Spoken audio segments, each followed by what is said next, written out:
The first thing I have to do as kind of a prelude is that airplanes are really sort of old technology. The engine was designed in the latter 40s, the engine that we have. It's kind of developed since then. But the engine is much more like the engine that might have been in a 1950s or 1960s automobile. For those of you that haven't had the pleasure of owning one of those, they had points, distributors, they had spark plugs. We tended to have to set the timing and dwell on them every 5, 10, 12,000 miles. Sometimes you had to replace spark plugs every 5 to 10,000 miles. And they just required a lot of maintenance. Normal for those engines of that era. And our engines are more like that. And so there's a few things that are important to think about on your engine, your aviation engine. One of those is that they are not like your modern Tesla. They are not like your modern Chrysler, Ford, Chevy car. When I look up the spark plug interval replacement on my wife's 2019 Dodge, it's 100,000 miles to replace a spark plug. A standard spark plug on our engines is more like 500 hours. So it's a very short interval. I have a customer that came to me for his first annual, and it was his first airplane, and he had bought it right after he had gotten his private pilot's license. He had the annual done, and he said to the director of maintenance, "Thank you very much. What should I do next?" And the answer was, "Well, you're good for a year. Just schedule another annual in a year, and I'll see you in a year." He took that to heart, literally. And when he brought the plane to me for annual inspection, he had flown it for 154 hours. In that 154 hours, he had not done any service at all. He had not changed his oil. He had not serviced his battery. He had not checked his brakes. The air in the tires were quite low. They were sitting low because they were low on air. I asked the gentleman, had he done any maintenance? And he's like, "Well, no, they said I didn't have to." Well, let me be very clear. Airplanes require maintenance. You should be changing your oil every 25 to 40 flight hours. No question about it. We have very dirty engines. We run leaded fuel. That accumulates in the engine, and it must be gotten out of there. You should put your engine on some sort of maintenance regimen. A good one is to change the oil frequently. Every time you change the oil, you should do an oil analysis so you can track any kind of wear metals in your engine to see what's going on. You should plan on having an inspection done on the engine at 100 hours.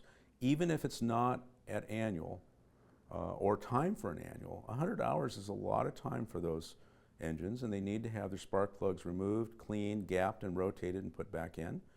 You need to check the timing. We have parts inside the magneto that will wear. There's points in there that are opening and closing. You should check the timing, ignition timing on your magneto. It will wear and it will move. There's nothing you can do about it other than stay on top of it. If you take it to your shop at 100 hours and ask for a 100-hour service, you're going to find that it runs smoother, starts easier, it's going to last longer. These are maintenance-intensive products, and the only way to ensure your safety and your passenger safety, as well as a long service life for the engine, is to simply take care of it. Well, we're blessed to have really nice engine instrumentation in every Cirrus that was ever built. We can watch things like the exhaust gas temperatures, the cylinder head temperatures, and we can use those to make determinations on what's moved. Now you're going to say, well, what moves? What should I be looking for? The first thing I would say is know your baselines. In a typical cruise configuration, what kind of cylinder head temperatures are you seeing? What kind of exhaust gas temperatures are you seeing? All things being equal, the next time you fly, those should be the same or reasonably the same.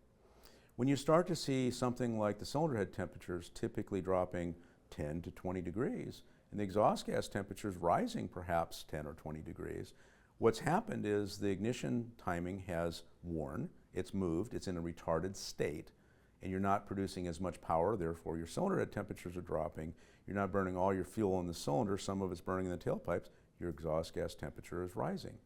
These are very subtle shifts. They're only going to be noticed if you are paying really close attention and know your baselines. And that's a really important thing to get to learn and understand. You'll be busy learning how to fly your airplane and doing the pilot stuff that are necessary, flying approaches and how do I fly and land the airplane. At some point, you really need to transition to be a complete pilot of a Cirrus. You need to transition to really understanding the fine points, what the engine's telling you on that engine monitor. At any given power setting, any given altitude, any given fuel flow, you should see similar performance. And some things like true airspeed. A lot of people, a lot of pilots today look at speed and they look at their GPS and they say, I'm going 178 knots. Well, sure, you are going 178 knots over the ground. Well, how fast is the airplane going through the air? I don't want to know indicated airspeed. I want to know true airspeed that's compensated for temperature and altitude. For a given set of settings, you should always see a roughly similar true airspeed, TAS, on your display. And if it's starting to slow down 3, 4, 5 knots, something is not working like it used to, and more than likely, it is a change in ignition timing that's worn, and you're not getting as much power out of the engine, and it will show up in speed first. There are some wonderful tools about that. First of all the engine monitors installed by Cirrus have the ability to record data. It's a little different on an Aviation airplane versus a Garmin Perspective airplane, but they do record the data. That data can be uploaded to a variety of sites. The Savvy organization runs an engine monitoring tool, and you can actually sign up for that for free and upload your data. You can also pay a small fee, and they will analyze your data for you if you're uncomfortable with what it's telling you. There's another company by the name of flightdata.com, and they do the same thing. You can upload the data to them and look at it. And lately there has been a tool coming online called Flyto that has a number of features, not just about engine. They also add things like flight and aircraft performance. What is your rate of ascent, rate of descent, how stable has your approaches been, that sort of stuff. I encourage anybody that's flying a Cirrus to take advantage of all of those tools to become a better pilot and a better custodian of their airplane. There are two that I know of off the top of my head. One is Aviation Oil Analysis, AOA. They're based out of Phoenix, and you send a sample to them and they'll analyze it and they'll send it back to you. There's another company, the one I prefer is Blackstone Laboratories. They're in the Midwest, and it's the same idea. You capture some oil after changing your oil. You capture some of the outgoing stream and you send it to them, and they run it through a spectrograph and tell you what the wear metals are. They look for things like copper, nickel, aluminum, steel, and they can tell you things like this engine's been sitting too long because I'm picking up a lot of steel. It looks like it may be some rust that is scraping off the rings, or I see a high nickel content, maybe you should check your valves. Those are more like going to the doctor and getting a blood test and your doctor says your cholesterol is a little high. You're not going to go in for heart surgery because your cholesterol is a little high, but you got a warning. And with that information, you may be able to change some of your behavior and improve the service life of the engine. Well, there's a lot of things that can happen to the airframe that we have to watch. The airframe is overseen very closely by Cirrus Aircraft, and they issue a number of service advisories, service bulletins, service information letters, SILs. From those, you can determine actions that they recommend you take. Now, you don't have to take action on those, and some of those you may not want to, but most of those are worth at least reading, understanding, and deciding if you want to have that done.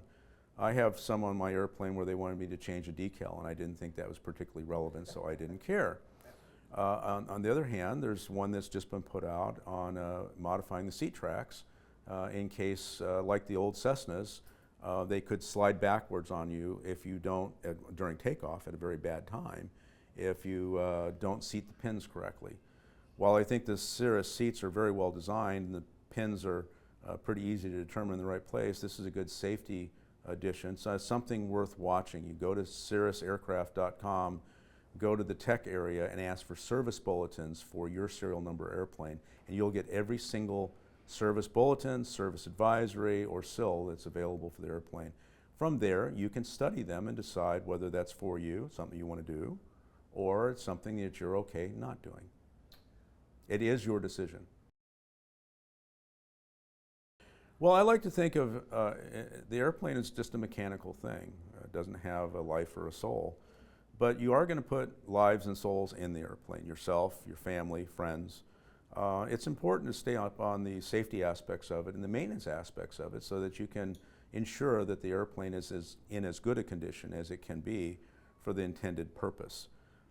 There's some people that think it's just, you know, it's fine, it's been in the hangar, nobody's heard it, nobody's bumped into it, it must be fine to fly. And it could be that way for years.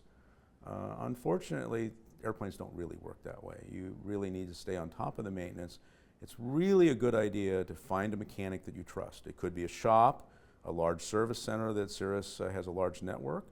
You can also find A&Ps on the field that may be what we call those hired guns or privateers, and they will come to your hangar and work in your airplane. But it's very important to have a network of maintenance professionals that you trust, that you've built a good relationship with, and you can call and have things checked. Because not everything is dangerous if it's wrong, but there are some things that can be very dangerous if they're wrong, and you want professionals to assess it.